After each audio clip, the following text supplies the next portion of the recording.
Bonjour à tous. Merci de votre de participer, de nous rejoindre. On va le donc comme d'habitude là, c'est enregistré, hein, ne soyez pas surpris. Voilà, en même temps j'ai des gens qui arrivent, donc je les admets au fur et à mesure. Aujourd'hui, le programme, je vous propose de regarder un petit peu la constitution du conseil d'administration après l'Assemblée générale, juste pour rafraîchir les choses.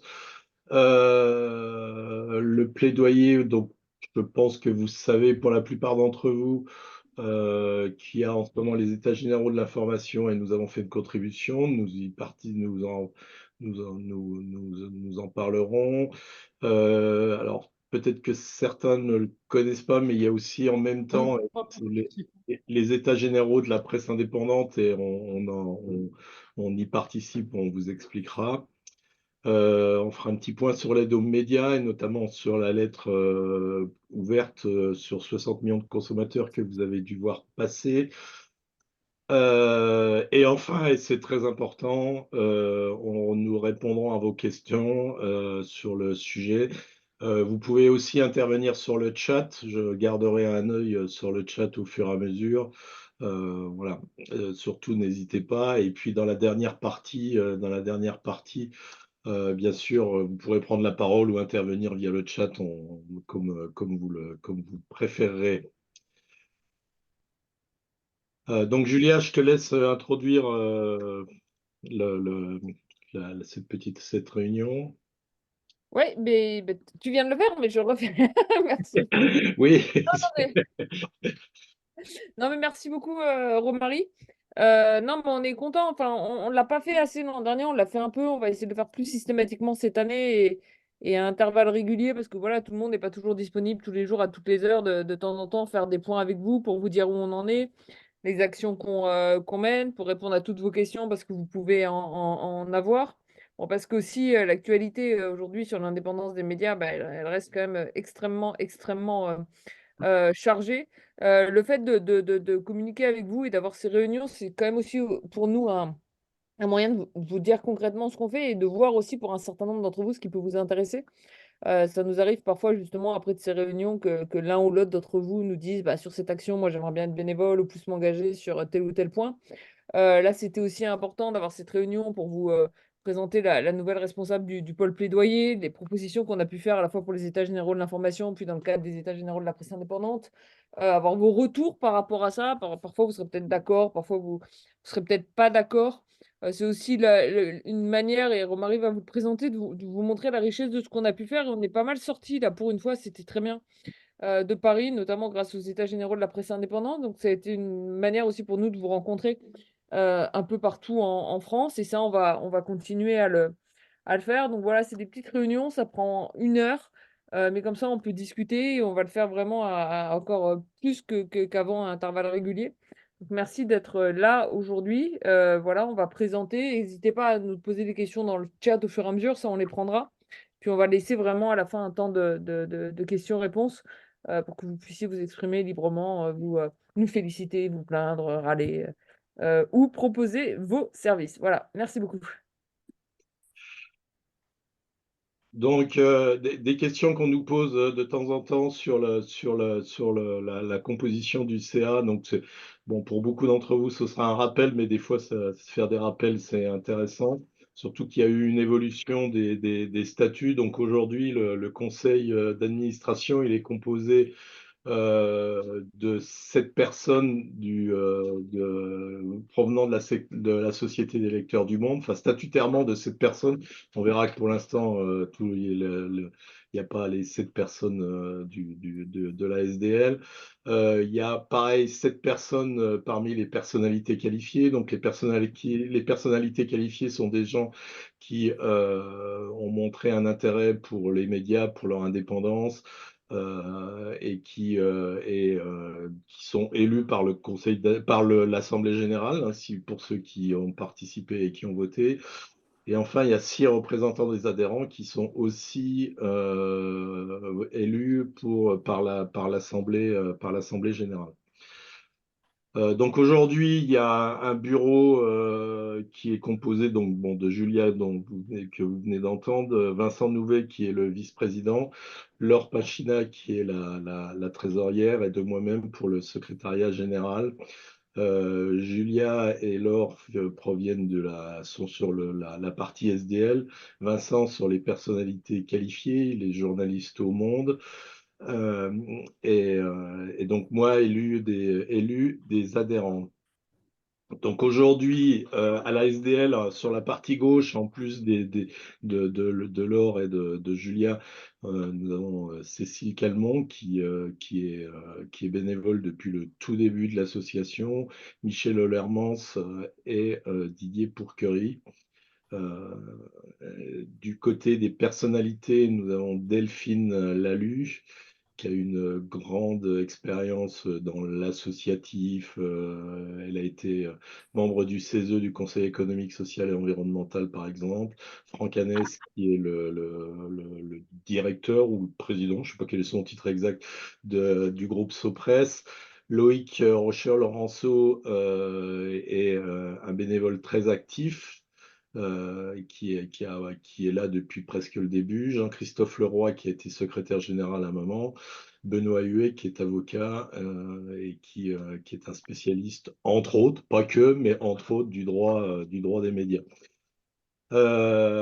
Du côté des adhérents, quelqu'un que vous entendrez tout à l'heure, Alexandra Colino, qui est devenue la responsable du plaidoyer. Roman Paris, qui a été élu. Alors, Alexandra et Roman ont été élus à la dernière élection. Saskia Lapré, Florence Cavassa, Jérémy Siepielski et moi-même qui ont été élus il y a 2 ans et demi, donc dont le siège sera soumis à réélection à la prochaine Assemblée générale.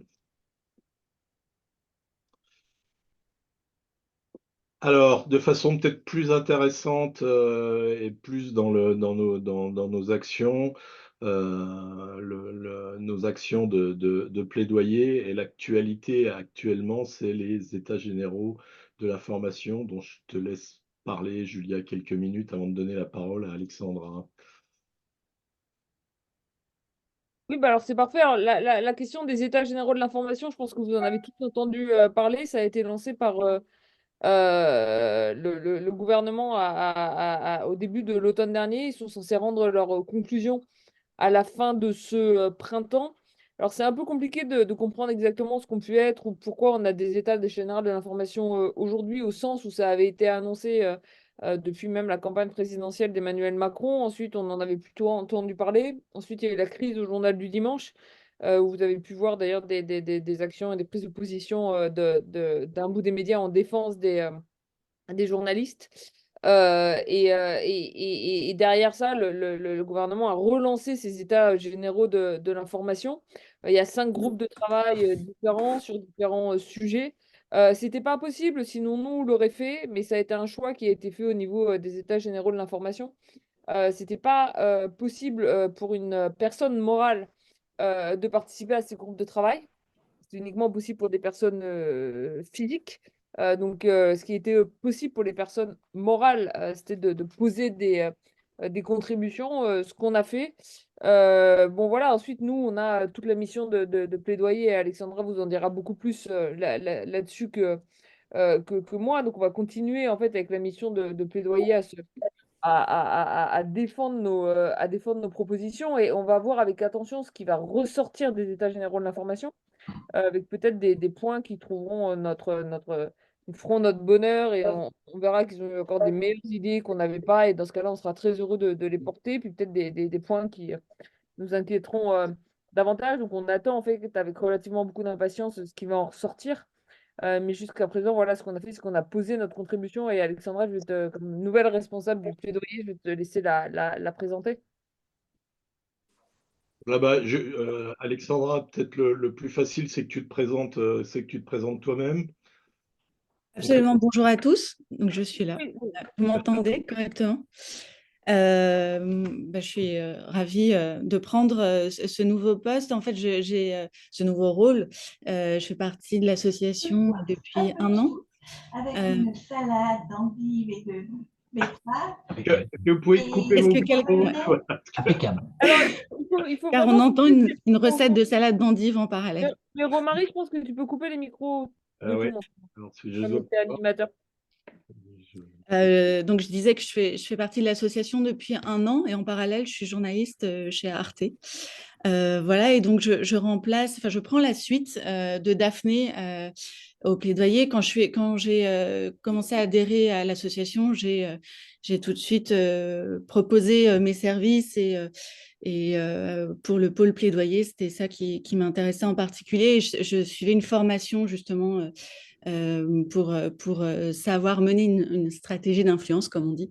Donc voilà, donc je prends la suite et sur les mêmes projets, et on va continuer. Les projets étant, je te laisse passer l'autre diapo, Romary. Alors, attends, juste avant qu'on passe à l'autre Ouais. diapo, juste une explication peut-être. Donc Daphné, dont peut-être certains d'entre vous avaient vu le nom dans les personnalités qualifiées lors de l'Assemblée générale, a dû démissionner pour des raisons professionnelles. Son engagement auprès d'un bout des médias était devenu complètement incompatible avec un poste qu'elle était en train de prendre. C'était un très beau poste et on a tous très bien compris qu'elle a pris ce poste professionnel. Voilà. Donc oui, je Bah, te... attendez, on peut le dire concrètement, hein. Je pense que le poste de Daphné, c'est pas un secret, et on lui a pas demandé d'ailleurs de démissionner d'un bout des médias. C'est elle qui a fait ce choix pour être sûre qu'il n'y a pas de conflit d'intérêt. Mais elle a rejoint la direction générale des médias au ministère de la Culture. Donc voilà, on voit bien que potentiellement ça pouvait créer des tensions. On a voulu l'éviter, tout conflit d'intérêt. Donc voilà, elle reste adhérente, hein, à l'association, bien sûr, mais elle a préféré s'éloigner de toute responsabilité qui pourrait la mettre en conflit entre son travail et puis la mission de plaidoyer de l'association. Et en fait, là, on s'est passé un peu les dossiers en janvier, quoi, fin janvier, là au début du mois de février. Sachant que on travaillait déjà ensemble au pôle plaidoyer sur tous les aspects. Mais voilà, donc on se passe le relais. Et sur les propositions, je reprends les propositions qui sont celles depuis le début et qu'on continue à mener en fonction aussi à la faveur de l'agenda politique ou des événements qui peuvent se passer, toujours sur la transparence, sur la gouvernance et l'actionnariat des médias, qu'on sache de façon que les citoyens, en fait, que les lecteurs, les citoyens, les spectateurs sachent qui fait partie de l'actionnariat, qui gouverne les médias. Voilà, une question de transparence pour aussi, cette question de transparence, elle est importante dans la confiance qu'ont les lecteurs, les citoyens envers la presse. C'est tout l'enjeu, évidemment, surtout dans le contexte actuel où les médias, ça regroupe beaucoup de choses, y compris des choses pas très sérieuses. Enfin, les médias, c'est pas que la presse et il faut faire la distinction et c'est un petit peu compliqué. Il y a une énorme défiance.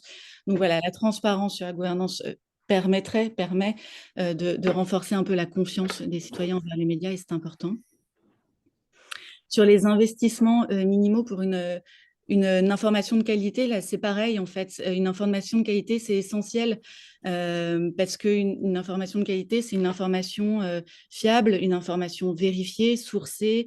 Et ça coûte cher, en fait, parce que ça demande du temps, ça demande d'aller sur le terrain, ça demande de payer des journalistes qualifiés. Et c'est indispensable parce que sinon, l'information peut être faite soit générée par des générateurs de contenus qui ne sont absolument pas des journalistes, soit de l'information qui n'est pas vérifiée, qui est possiblement aussi de la désinformation, ce genre de choses. Et donc, nos propositions, c'est qu'il y ait une part minimum dans l'argent, quoi, qui va dans les médias, qui est consacrée justement à la production d'une information de qualité. Concernant la gouvernance, alors ça, c'était le gros sujet d'actualité, évidemment, qui est ressorti avec la crise du JDD, c'est-à-dire que les journalistes et la rédaction tout l'ensemble des rédactions puissent avoir un droit de regard et notamment un droit d'agrément sur la nomination des directeurs ou directrices de rédaction. Alors, ce sujet a été remis largement à l'agenda politique justement au moment du JDD, puis a un petit peu disparu de l'agenda. Donc, notre enjeu, ça va être de le refaire exister, de ne pas lâcher l'affaire, quoi. Il y avait une proposition de loi qui était dans les tuyaux, et qui devait être déposée en janvier de mémoire, et puis qui finalement n'a pas été inscrite à l'agenda. Donc voilà, il va falloir recontinuer à aller voir les députés, aller voir voilà, tous les gens qui peuvent pousser au niveau législatif ces propositions, et que ça ne fasse pas que ça ne soit pas à l'agenda uniquement quand il y a une crise comme celle du GDD. La lutte contre la concentration des médias, bah, ça c'est pareil, c'est renforcer la loi obsolète de 1986 pour qu'elle soit plus adaptée à la réalité de ce qu'on appelle les médias aujourd'hui, et pour garantir qu'il n'y ait pas très peu de personnes à la tête de trop de médias, et pour qu'il y ait un jeu démocratique, quoi, et qui est aussi qu'il n'y ait pas qu'il y ait une imperméabilité entre l'actionnariat et les lignes éditoriales, ce que font les rédactions, etc. Parce qu'il y ait des investisseurs très riches dans les médias, c'est formidable, parce que précisément, il faut de l'argent, mais il ne faut pas ni que ça soit à des fins de propagande de pouvoir politique, ni qu'il y ait une trop forte concentration, tout simplement pour un enjeu démocratique. Et le dernier point, c'est le financement pérenne des médias, et notamment de l'audiovisuel public. Ça va être le gros sujet qui a été remis sur le tapis par Rachida Dati, et qui va du coup, à la faveur de ce remaniement ministériel, va être un gros sujet pour nous, je pense, cette année. Qu'il va falloir porter de nouveau, et d'autant que c'est à la fin de cette année que les règles de financement un peu provisoires de l'audiovisuel public vont prendre fin, la part de TVA, et qu'il va falloir s'assurer qu'effectivement c'est un financement. Je t'ai coupé le sifflet par erreur. Remets ton micro, Alexandra. Alors, je ne sais pas à partir de quand c'était coupé. Non, non, juste, on n'a pas loupé grand-chose. Au moment de Rachida Dati ou pas? Non, un peu après, Rachida Dati. C'est de ma faute. Non, mais voilà, c'était juste que c'est aussi une année charnière là-dessus. Alors, du coup, le remaniement ministériel et le fait que ça soit quasiment son premier dossier qu'elle avance officiellement va être pour nous un sujet. Et c'est aussi lié au fait que fin 2024, c'est la fin de cette façon un peu provisoire de financer l'audiovisuel public en prenant une part de TVA, et qu'il va falloir s'assurer et proposer des choses pour un financement pérenne, pour que ça ne soit pas une part aléatoire du budget, et que ça soit quelque chose d'inscrit dans le temps et garanti chaque année. Voilà. Alors, alors déjà, il y a trois questions, je n'avais pas vu la Ouais. note. Il y en a une, Jacques, je vous propose qu'on la prenne pendant la période de questions à la fin. C'est bien sûr une question d'actualité importante, donc on en parlera à la fin. En revanche, il y a une question de Loïc. Est-il possible de détailler ce que vous entendez par investissements minimaux? Comment ça se concrétiserait idéalement? Tu veux que je... Ouais, est-ce que Julie, est-ce que sur les montants, ce genre de choses, j'imagine que c'est ça? Sur les taux? Oui, enfin les taux, on n'a Ah pas mis oui, c'est ça. de taux précis de mémoire. J'ai pas souvenir de ça. Non, si je peux préciser peut-être. Oui, oui. C'était pas bonjour déjà, merci beaucoup. C'était pas tellement sur les taux, c'était plutôt est-ce que ça passerait par des lois ou par des chartes que les rédactions choisiraient de signer, ou c'était plutôt ça, comment ça se matérialiserait?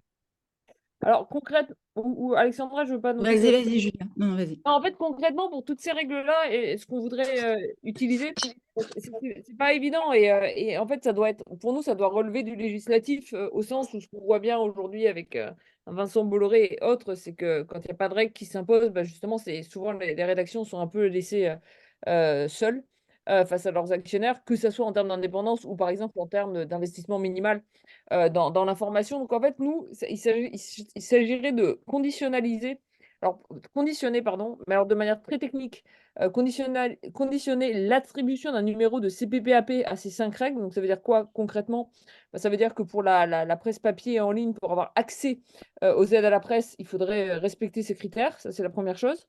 Et la deuxième chose, c'est que ça rentre en fait à l'intérieur des conventions qui lient l'ARCOM et les éditeurs. Donc, en gros, pour l'attribution d'une fréquence audiovisuelle qui est attribué à titre gracieux aujourd'hui par l'ARCOM, avec quand même un certain nombre de règles qui s'imposent dans les conventions, bah, on rajoute par exemple des investissements minimaux en termes de qualité ou de la transparence sur la gouvernance des médias.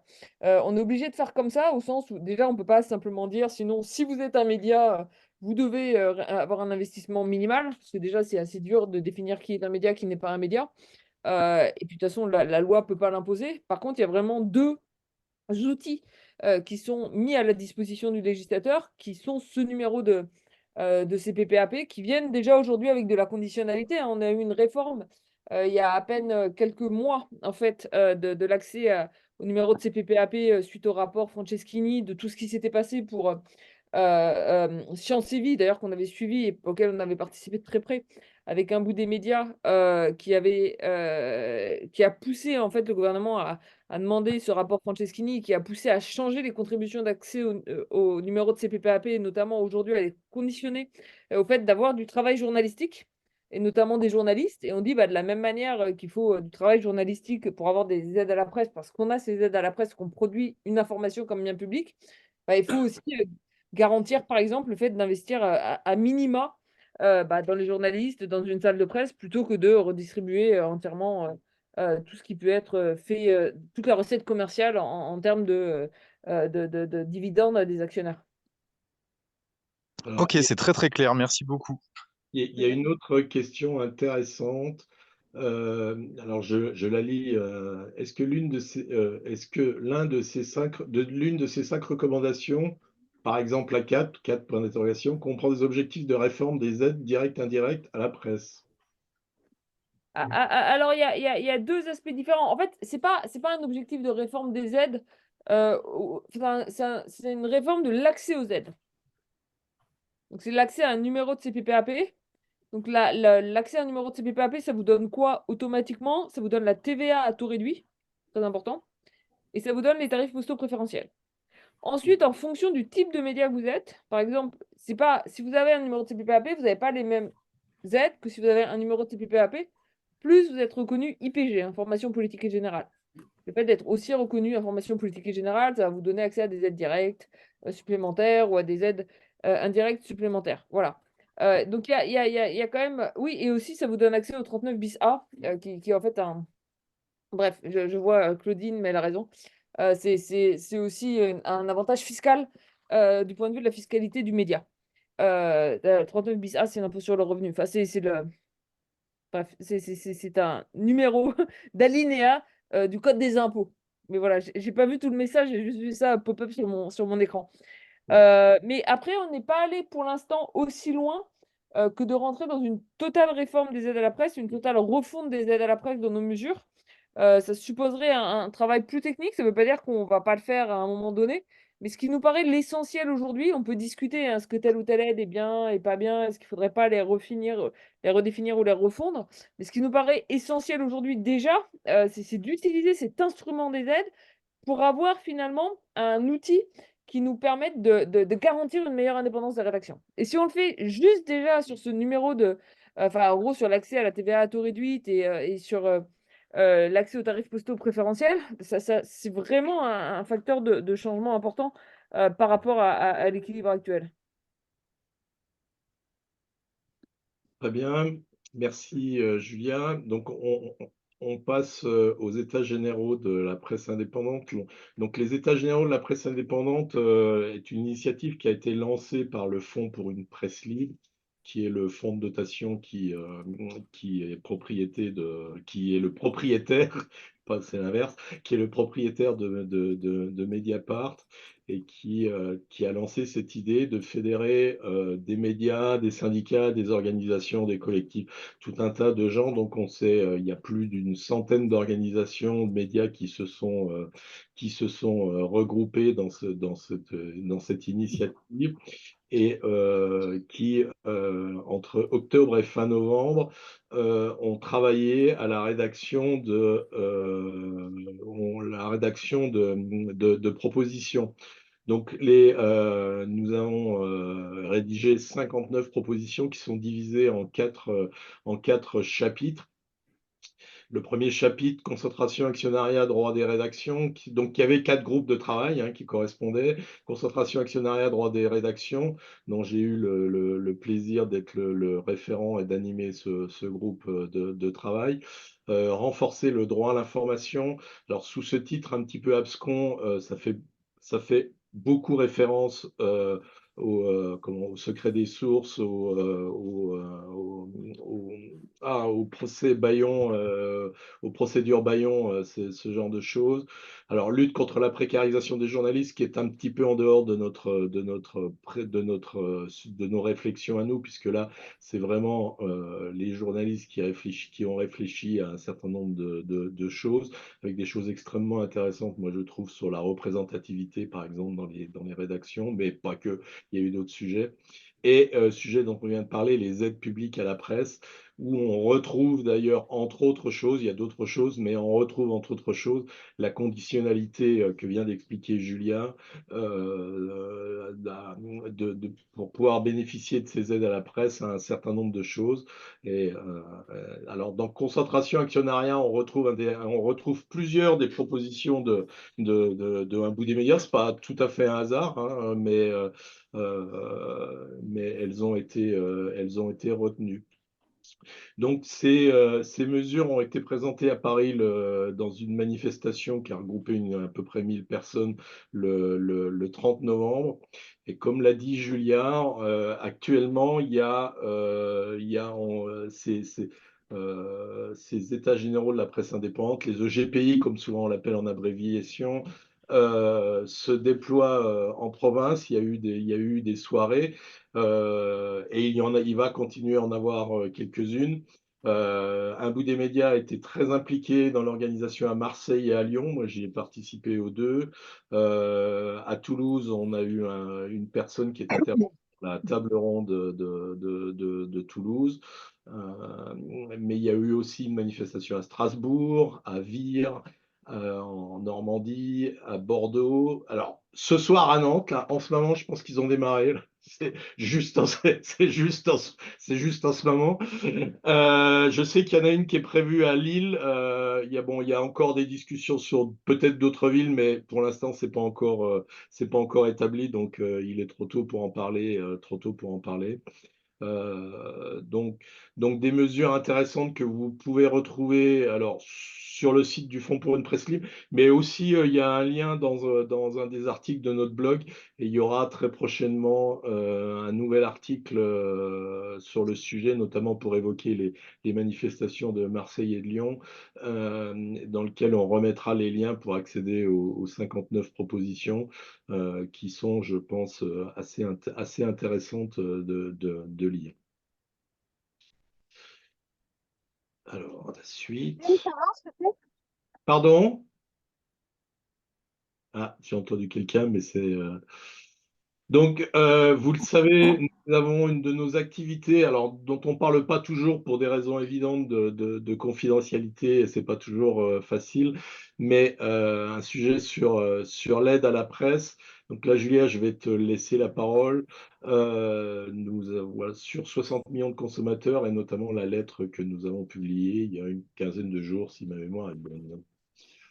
Oui, sur l'aide aux médias plutôt, c'est nos activités. Oui, nos activités d'aide. Ah, tu peux, oui, si tu veux, je vais y Ah non, arriver. non, mais t'as dit. Oui, non. Mais en fait, aide à la presse, j'avais l'impression qu'on en revenait aux aides Ah oui, directes. oui, non, non, directes, oui, oui, oui, voilà. Excuse-moi, le titre n'était pas très Non, heureux. non,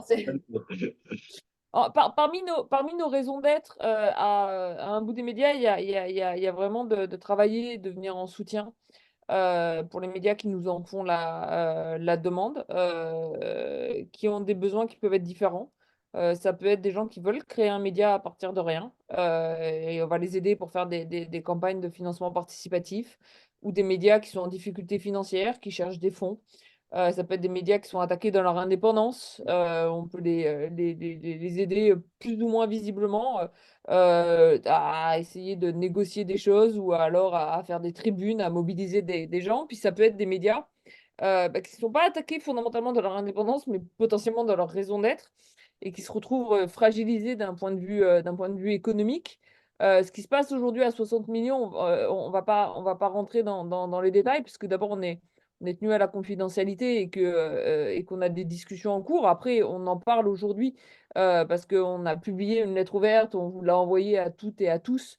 Puis il y a plusieurs associations de consommateurs aussi qui se sont mobilisées pour 60 millions de consommateurs. Je vais d'abord dire, et ça, ça fait longtemps qu'on suit 60 millions de consommateurs, en partie grâce à vous, notamment parce qu'un grand nombre de nos adhérents ont accepté de répondre à une enquête déjà au printemps dernier. On essayait de voir dans quelle mesure c'était une marque qui était connue ou pas connue, comment les gens la percevaient. On s'est quand même aperçu d'un très fort soutien en fait pour 60 millions de consommateurs qui produit de l'information indépendante, des enquêtes, des études pour mieux protéger justement les consommateurs qui aujourd'hui est fragilisé dans ses financements par sa tutelle, hein, qui est une tutelle publique. Je dis les choses rapidement pour pas en dire trop, mais en gros, la tutelle publique, puisqu'on l'a mis dans notre lettre ouverte, a commandé un rapport à une boîte de conseil qui s'appelle EY sur le futur de 60 millions. Ce rapport préconisait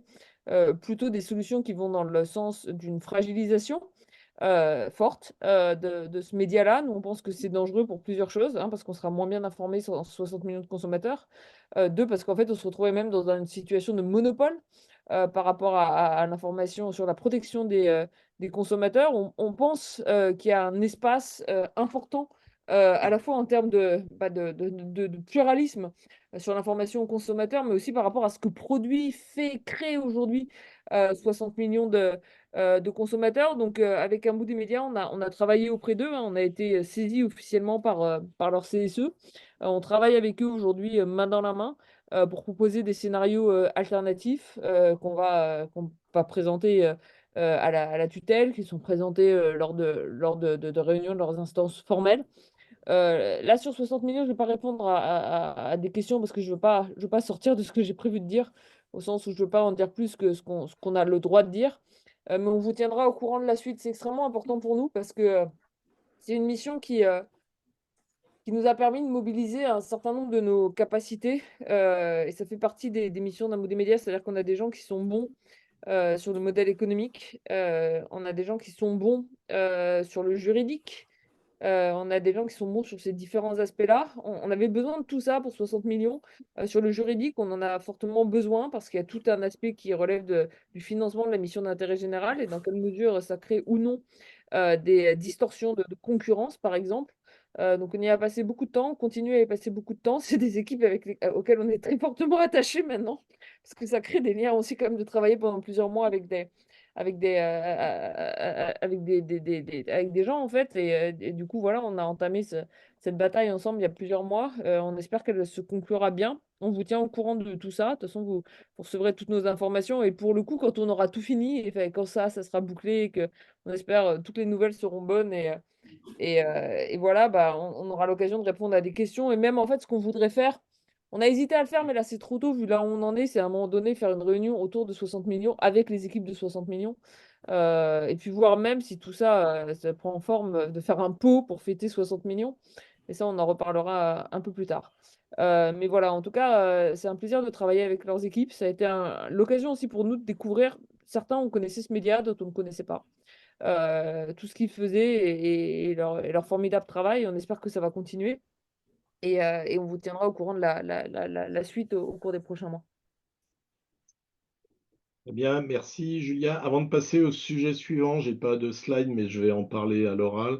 Vous verrez dans la prochaine newsletter qui arrivera en tout début de semaine prochaine, aussi un média qui s'appelle Les 100 Plumes, dont d'ailleurs la fondatrice est dans l'assemblée, Claudine, et qui a besoin, qui lance une campagne de financement et qui a besoin de fonds pour se développer. C'est un média très récent. Bon, vous verrez les détails dans la newsletter. Il y aura un petit article, une petite vidéo sur le blog.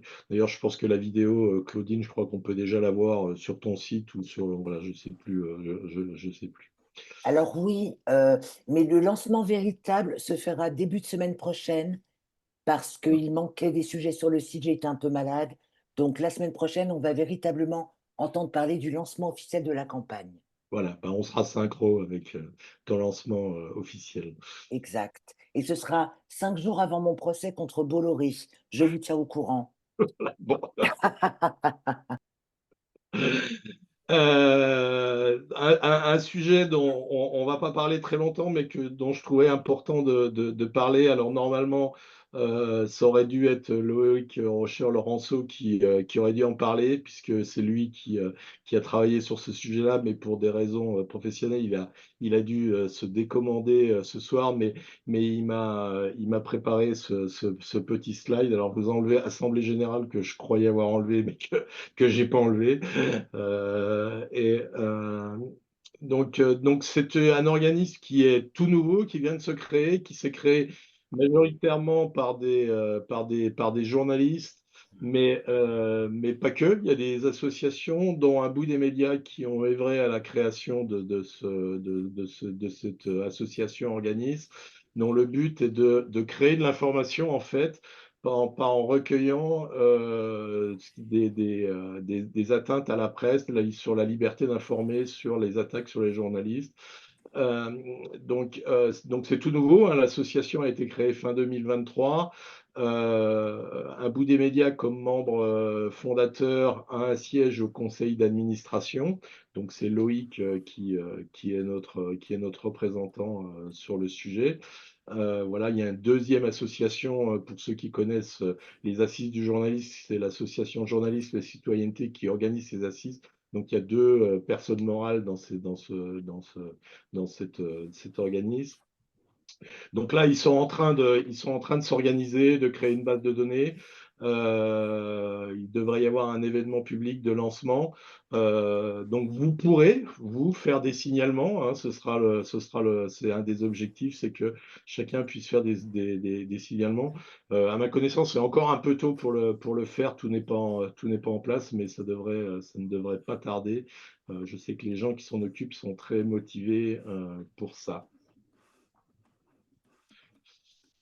Donc on arrive à la partie question. Donc je reviens à la question qui avait été posée.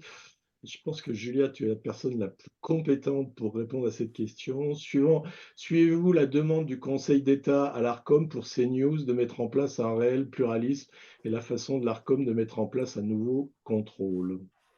Vaste sujet et important. Non, non, alors c'est un sujet très important, mais alors là, je quand même. Il y en a un peu le plaidoyer qui va prendre position et qui discutera de ces sujets-là. Mais je ne vais pas faire de langue de bois. Moi, je vais vous dire quelle est ma position.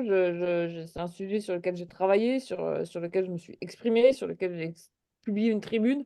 Il se trouve que la décision du rapporteur du Conseil d'État est en partie fondée sur des recherches que j'ai faites. Donc, je ne vais pas me cacher derrière une feuille de papier pour vous dire, voilà, je ne vous dis rien. Mais je veux juste te dire que ce que je vais dire là, c'est ma position en tant qu'économiste et chercheuse et citoyenne engagée sur le sujet. C'est pas la position du pôle plaidoyer parce que c'est sorti il y a une semaine et qu'on n'a pas eu le temps de travailler, quoi. Et puis qu'on n'a pas eu le temps d'en discuter ensemble et de trouver un terrain d'accord.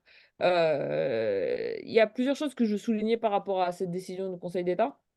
Un, je pense que c'est une décision qui est extrêmement importante.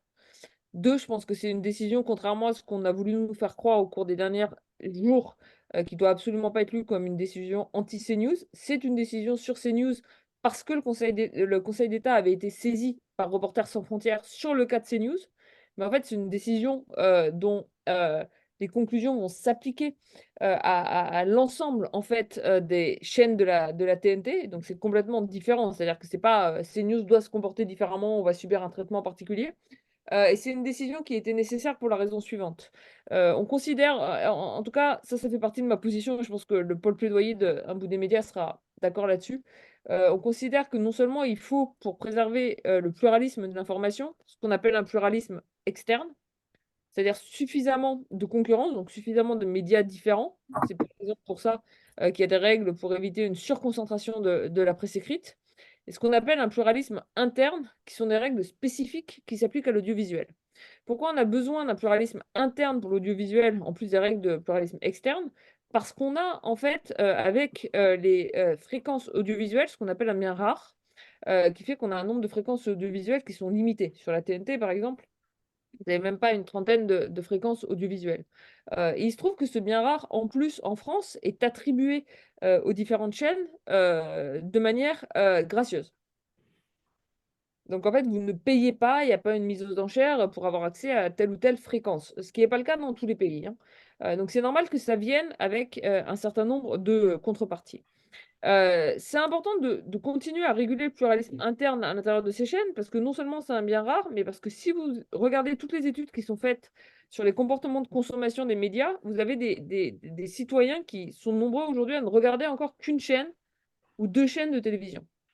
Donc en fait, les citoyens, c'est pas comme s'ils faisaient leur marché eux-mêmes, comme ils peuvent le faire au kiosque face à la presse écrite, pour essayer de s'exposer à différentes opinions. Et c'est pour ça qu'en France, on a toujours lutté contre l'émergence de chaînes d'opinion. Ça a été le cas pendant longtemps dans d'autres pays. Aux États-Unis, la FCC des années Federal Communication Commission, qui est l'autorité de régulation l'audiovisuel états-unien, donc l'équivalent de l'Arcom en France, pendant longtemps avait ce qu'on appelait une fairness doctrine, donc c'était pour garantir pareil le pluralisme interne, à laquelle Reagan a mis fin en 1987. Bon, c'est ça qui nous a donné Fox News. Bon, en France, on est aujourd'hui sur une base et sur une régulation qui dit bah, on ne veut pas de Fox News, on veut du pluralisme. Alors, vous allez me dire, ok, mais ça c'est depuis la loi de 86, pourquoi on avait besoin de cette décision du Conseil d'État? Parce qu'en fait, il se trouve que la garantie du pluralisme interne était mesurée jusqu'à présent uniquement en prenant en compte, d'un point de vue définitionnel, ce qu'on appelle les personnalités politiques, donc les élus ou les candidats aux élections. Or, ce qui a été constaté, et c'est pour ça qu'il y a eu cette saisine du Conseil d'État par RSF, c'est que si vous regardez en fait aujourd'hui les invités sur CNews, vous avez une parole politique qui est portée par un grand nombre d'intervenants qui ne sont pas officiellement des politiques.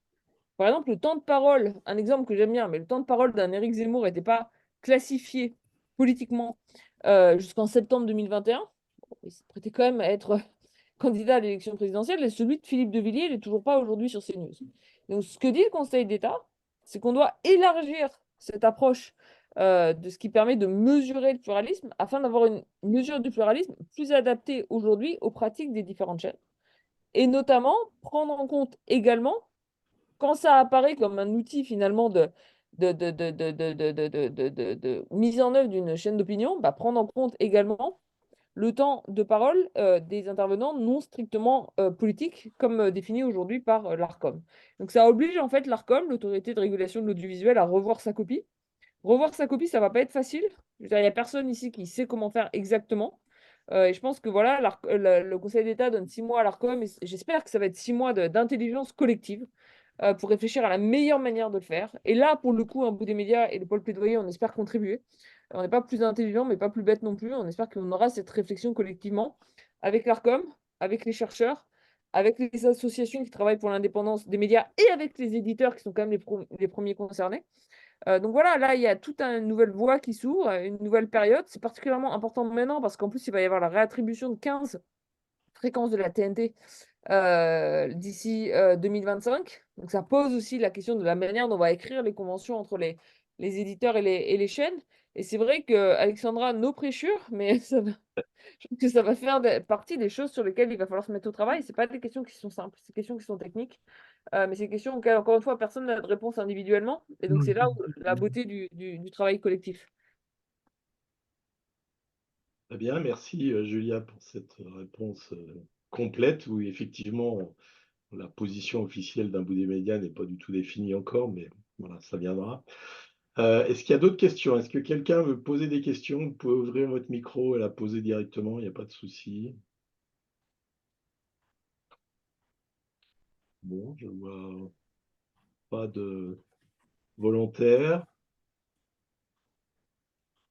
Toujours pas de volontaires, voilà. Je veux bien. Oui, oui, oui, pas de souci, avec plaisir. Bonjour, c'est Hervé Brami, la Société des lectrices et des lecteurs de l'Humanité. Je vous remercie pour votre invitation. Vous savez qu'on a adhéré à un bout des médias pardon, au mois de juin dernier et qu'on a eu l'occasion de faire au moins 2 débats avec Romary, que je remercie à nouveau.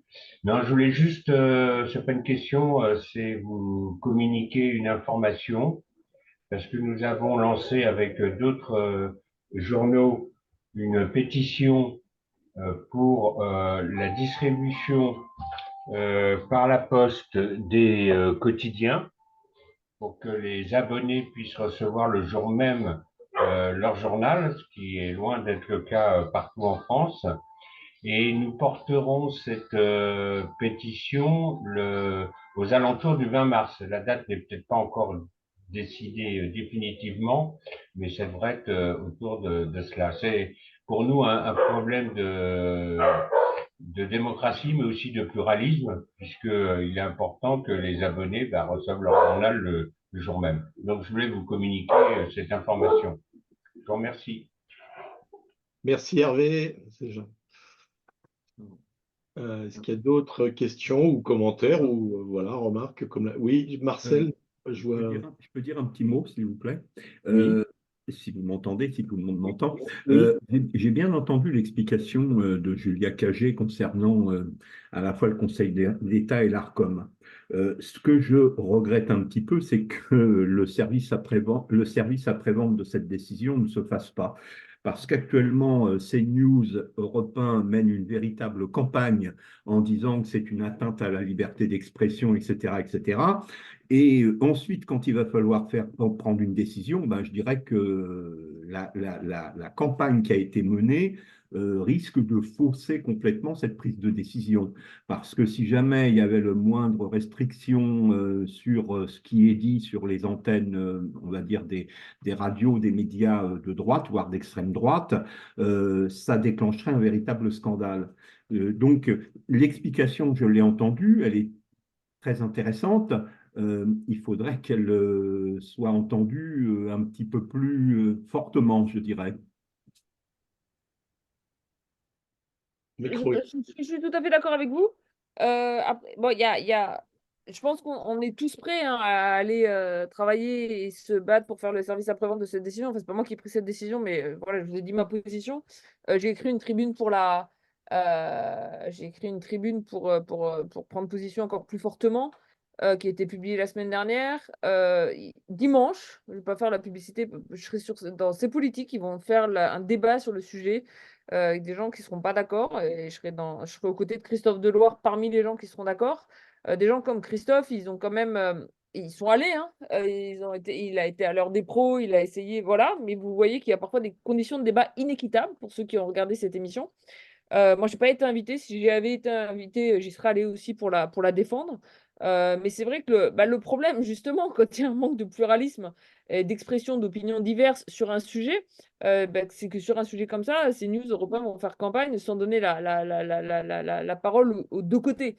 Il se trouve, et c'est pour ça que ça va s'appliquer à toutes les chaînes, mais il n'y aura pas les mêmes conséquences, qu'il y a déjà des chaînes qui le font.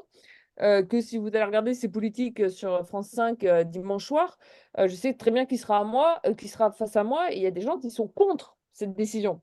Moi, je serais pour cette décision. Donc, on aura au moins un débat équilibré. C'est vrai que là, vous voyez la une de Valeurs Actuelles, et puis vraiment, là, pour le coup, avec des attaques ad nominem. Thomas Legrand aussi se fait très fortement attaquer depuis son débat avec Étienne Jarnel sur France Inter. Vous voyez, France Inter, on peut reprocher ou pas, je dis pas, je ne vais pas prendre que des exemples de service public, mais quand ils ont décidé de débattre de cette question, ils ont mis Étienne Jarnel, Thomas Legrand, il y a quelqu'un qui était pour et quelqu'un qui était contre. Voilà. C'était un débat équilibré. Mais en tout cas, ce que je peux vous garantir, c'est qu'à la fois Christophe Deloire, des chercheurs sur qui des gens comme Claire Secaille sont montés au front. suis prête à monter au front. L'association, elle ne peut pas le faire encore aujourd'hui directement, au sens où, comme association, on n'a pas pris position, on n'a pas réfléchi à ce sujet, on le fera. Mais il y a une volonté de mieux faire ce service après-vente, c'est évident. C'est des questions complexes. Je ferai au mieux dimanche, je vous promets. Et voilà. Très bien. Merci, Julia. Oui, bonsoir, Romary. Je ne sais pas si tu m'entends, si vous m'entendez. Oui. Voilà. Juste rapidement pour revenir sur les EGI, puisque nous avons été voisins de table, toi pendant une matinée, moi un jour de plus que toi. Je n'y suis pas retourné la deuxième semaine. Est-ce que vous avez ou est-ce que tu as fait un compte-rendu de ce qui t'a agacé, de ce qui nous a agacé plus exactement? Et est-ce que ça fera l'objet ou pas d'un communiqué pour quand même dénoncer ce qu'on a considéré, toi et moi et d'autres d'ailleurs qui ne sont pas revenus la semaine d'après, comme une grande mascarade? Alors, je vais mettre un peu en contexte et là aussi, je vais faire comme Julia, ça ne concerne pas un bout des médias, mais ça concerne Romary Daval et Marcel d'ailleurs, puisqu'effectivement, nous étions l'un à côté de l'autre pendant cette opération. Donc, j'ai fait partie des citoyens qui ont été tirés au sort pour intervenir, pour participer au CESE à 2 week-ends de réflexion dans le cadre des OGI.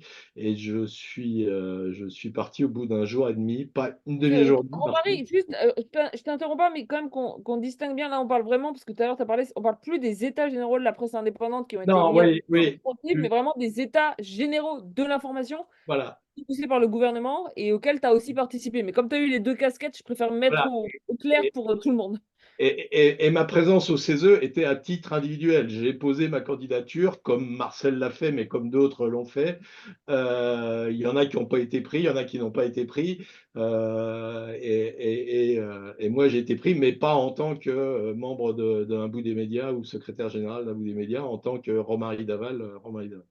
Donc effectivement, au bout d'un jour et demi, moi je suis parti parce que alors il y avait 5 groupes de travail, si ma mémoire est bonne. Moi, dans le groupe de travail où nous étions tous les deux, Marcel, ça se passait pas très bien. Il faut dire les choses comme c'était, avec un animateur qui ne maîtrisait pas le sujet. Donc on n'attend pas que l'animateur soit un spécialiste du sujet, mais qu'il ait quand même quelques points de repère pour baliser les discussions et qui, très, très franchement, ne maîtrisaient pas non plus la méthode de réflexion. Donc j'ai préféré arrêter et ne pas perdre mon temps à continuer. Donc, Marcel, effectivement, je n'ai pas été. Alors, je ne savais pas il y avait d'autres personnes qui ne sont pas revenues. Ça, je ne le savais pas. Voilà. Mais voilà. Alors, c'est bien, effectivement, comme l'a dit Julia, dans le cadre des EGI, et c'était la démarche citoyenne qui était au CESE. Donc, je n'étais pas représentant d'un bout des médias dans cette. Voilà, dont les conclusions ont été publiées il y a une petite semaine et qui, pour certaines, sont assez comparables à celles des EGPI, cette fois-ci, et d'autres qui sont un peu surprenantes avec une volonté assez forte de contrôler, interdire, légiférer, ce qui, pour des journalistes, reste toujours 3 mots un peu dangereux et délicats. Voilà, alors, je n'ai pas encore pris le temps de les lire pour ne rien cacher, Marcel. Je les lirai, ça c'est sûr, mais je n'ai pas encore pris le temps de les lire. Alors, on a encore le temps d'une ou deux questions, s'il y a des questions ou des commentaires. Bonjour, je veux bien si possible. Oui, oui, bien sûr, bien sûr. Super. Je m'appelle Renaud Fossard, je vais poser une question et puis en fait c'est aussi le prélude à un début de plaidoyer. Je dirige une association qui s'appelle Communication et Démocratie et nous on travaille sur la régulation des activités de communication au cœur desquelles il y a la publicité, donc l'achat d'espace dans les médias. Et il se trouve qu'en 2024, à partir de 2024 et en 2025, on va pas mal avancer sur la question des financements publicitaires dans les médias, avec une analyse critique forte, pas anti-pub, hein, mais globalement l'idée que le gâteau publicitaire, ce n'est pas simplement une opportunité financière pour continuer à multiplier les entreprises de presse et que l'inflation des entreprises de presse et des contenus, ce n'est pas nécessairement du pluralisme, etc. Donc, on va essayer d'étudier toute cette question, sauf que nous, on vient du côté com. On est un think tank, on est composé de personnalités qualifiées, donc on a beaucoup de représentants du secteur, pas que, on a des universitaires. Mais bref, on n'est pas dans l'écosystème de la critique des médias. Et donc, je me dirige actuellement, donc finalement, c'est un peu déjà le démarrage du plaidoyer que je fais ici. Je me dirige vers les acteurs de la critique des médias pour savoir un petit peu la mesure dans laquelle ils ont identifié la pub comme un enjeu politique et la mesure dans laquelle ça les intéresse d'être en lien sur ces travaux. Parce que nous, on va bouger dessus, parce on va avoir du soutien là-dessus, on va avoir des forces. Et donc, on prend un petit peu la température à gauche, à droite. Dans un deuxième temps, l'idée, c'est de faire des recommandations, parce que c'est ce qu'on fait, nous, hein, c'est du plaidoyer auprès des pouvoirs publics. Du coup, ma question, c'est vraiment celle de savoir, parce que je voyais dans les 5 recommandations, il n'y avait pas vraiment le sujet en tant que tel identifié. Alors, j'ai bien entendu la réponse sur les aides à la presse, qui est un volet, parce que quand même, les 2 critères des aides directes et indirectes sont tous les 2 publicitaires. Hein. L'un, c'est est-ce qu'il y a de la pub d'un point de vue visuel dans la presse papier, l'autre, c'est le niveau des financements publicitaires. Les 2 critères ne sont pas très bons. La question de la réforme de l'audiovisuel public, pareil, c'est garde-t-on pas les financements publicitaires. Et puis après, il y a toutes les logiques où là, nous, on a une plus-value, et je finis avec ça, c'est qu'on a étudié pour des raisons qui n'ont rien à voir avec les médias, l'idée d'une taxe sur la pub, pour des raisons de lutte contre la surconsommation. On a fait un modèle avec des universitaires, et manifestement, taxer la pub à haut niveau permet de diminuer la surconsommation.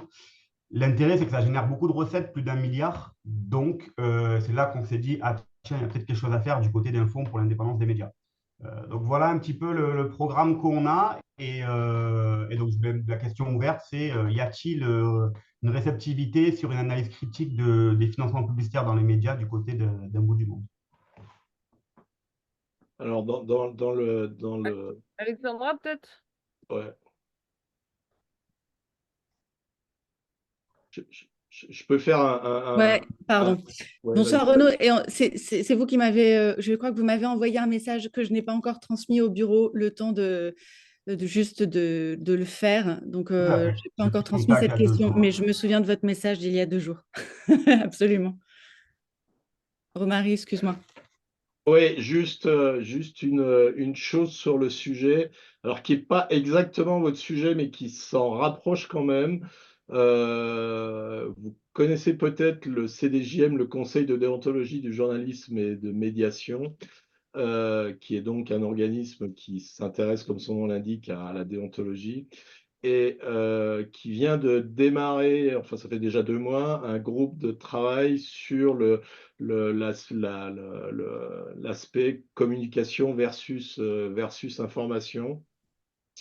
Euh, Julia n'est même pas au courant, mais je suis dans ce groupe de travail. Parce que j'en fais pas assez à un bout des médias, donc voilà. Du côté du CDJM, il y a une réflexion là qui s'est engagée sur le sujet, alors qui n'est pas exactement votre réflexion, si je comprends bien, mais qui ne doit pas être très éloigné quand même, si je comprends ce que vous avez expliqué. Et notamment dans ce groupe de travail, c'est intéressant parce qu'on a une consultante qui travaille comme attachée de presse dans certains médias, et puis un éditeur de presse. Donc vraiment il y a des journalistes, donc il y a comme le CDJM sait très bien le faire, il y a plusieurs aspects qui sont traités sur le sujet. Mais peut-être qu'on pourra prendre le temps d'en rediscuter, parce que du coup, je n'avais pas répondu à votre mail pour qu'on ait le temps d'en discuter ensemble. Parce que vous vouliez nous consulter, en fait, c'est ça? C'était ça votre démarche? Oui, merci Romary pour le retour. La frontière info-communication, on va s'y intéresser. Mais oui, c'est ça. En gros, on va avoir du budget pour faire des études, soit en gros nous en interne, soit en lien direct avec des universitaires. Et c'est un petit peu le programme d'études, probablement plusieurs choses qu'on essaie de déterminer parce que voilà, pour flécher les capacités vers ce qu'il y a de plus pertinent au plus vite. Donc c'est un peu pour ça qu'on consulte. Mais on pourra s'en reparler. Oui, non, bien sûr. Ouais, avec Je voulais plaisir. aussi mettre le sujet sur la table, mais Oui. on en reparlera plus tranquillement, Alexandra, avec grand plaisir, bien sûr. Ça marche. Très bien, merci de cette intervention intéressante. Alors, il reste 1 minute, donc une dernière question et on s'arrêtera. Est-ce qu'il y a une autre, est-ce qu'il y a encore une question? Alors, il y a un, deux. Attends, je suis en train de lire le chat. Hein. Déjà, chacune. N'est-ce pas aussi un nombre d'attaques pour justifier d'une rare fréquence? Oui, bah, personnellement, je n'ai pas du tout la réponse à votre question, votre remarque, Jean. Certaines chaînes d'information communiquent leur nombre de journalistes, hein. Je ne sais pas si CNews a communiqué le nombre de journalistes dans la rédaction, mais BFM, LCI, etc., ce pas des chiffres, je ne les ai pas en tête, mais ce ne sont pas des chiffres cachés, si je comprends bien la dernière question de Jean. 145 journalistes annoncés à CNews. Il faut voir qui est pigiste et qui est staffé quand même, et s'assurer Tout à qu'ils ont fait. des cartes de presse, mais ils sont répertoriés comme un organisme de presse, donc il y a des journalistes avec des cartes de presse qui y sont bien sûr. Très À bien, bien mais différencier avec quelqu'un comme Pascal Pro, on peut Il y a une espérer carte qu'il de ait la presse. carte de presse. Ah oui, oui, oui, qui a une carte de presse. Il a une carte de presse toujours, ok. Oui, oui, oui, oui. très bien, mais Beaucoup écoutez, de journalistes de CNews ont une carte de presse, mais comme beaucoup de journalistes Bien sûr. de chaînes Parce- d'information continue, c'est presque Oui, mais un c'est béaba. normal. Juste une petite parenthèse qui peut-être n'ira pas dans le sens que vous souhaitez entendre, mais moi je collectionne et je m'intéresse à la presse depuis. Je suis journaliste hein, aujourd'hui à la retraite, mais ça fait 40 ans que je m'intéresse à la presse et que je collectionne les sujets. La presse politique est une presse qui a quasiment toujours existé, qui a disparu à la fin des années 44-45, en fait à la fin de la guerre, et qui revient aujourd'hui en force. Vous parliez du JDD, j'ai eu l'occasion de connaître des journalistes du JDD, ils sont très en phase avec Bolloré. C'est-à-dire que ce ne sont pas des journalistes qui sont contraints d'évoquer des sujets ou de traiter des sujets à l'intérieur du journal. Beaucoup sont en phase. C'est tout le danger d'ailleurs, c'est toute la difficulté à mettre en place un texte ou une loi sur des gens, je dirais Clémenceau ou Jaurès ont été les premiers journalistes politiques, avec des journaux qui ont exclu des gens qui n'étaient plus dans la ligne ou de l'humanité ou de l'aurore à l'époque. Donc, c'est très, très compliqué d'avoir une frontière. C'est un sujet qui m'avait toujours passionné et c'est vrai que c'est très difficile. très bien, merci. Bon, on peut conclure là-dessus, mais du coup, ce que je voudrais dire par rapport à ça, c'est pas. Le JDD a jamais été un journal de gauche, hein, Non. et pas le devenir. Mais on n'avait jamais imposé au JDD un directeur de la rédaction contre 95% de la vie des journalistes. Europe 1 n'a Ça jamais s'est été fait une au radio Monde. de Ça s'est gauche. fait au Monde dans les années 80. Bien Ah bah oui, mais Comté est parti. le Monde n'a pas toujours été un modèle d'indépendance des Non, médias, hein, c'est vrai. et peut C'est encore vrai. faire mieux aujourd'hui. Et en fait, il C'est y a vrai. quand même des. Voilà, mais c'est pas grave. Mais il y a des choses à faire. Et encore une fois, sur la presse écrite, il n'y a pas de pluralisme interne. C'est normal d'avoir du pluralisme externe. Mais on peut avoir des journaux avec une ligne politique tout en respectant l'indépendance des journalistes qui y travaillent. Et ce qui se passe Tout avec à fait. Bolloré, c'est des atteintes contre le respect de l'indépendance des journalistes qui y travaillent. En tout cas, c'est comme ça que je vois les choses. Mais on pourra continuer cette discussion qui est quand même vraiment passionnante. Voilà. Très bien, merci de vos interventions. Donc, il est 7h03, donc je vous propose de s'arrêter là. J'ai très légèrement dépassé, donc ça ira. Effectivement, comme l'a dit Julien, on va essayer de faire ça un petit peu plus régulièrement, donc vous aurez d'autres occasions, j'espère assez rapidement, d'échanger. Voilà, je vous souhaite à tous une excellente soirée. Voilà, merci, au revoir.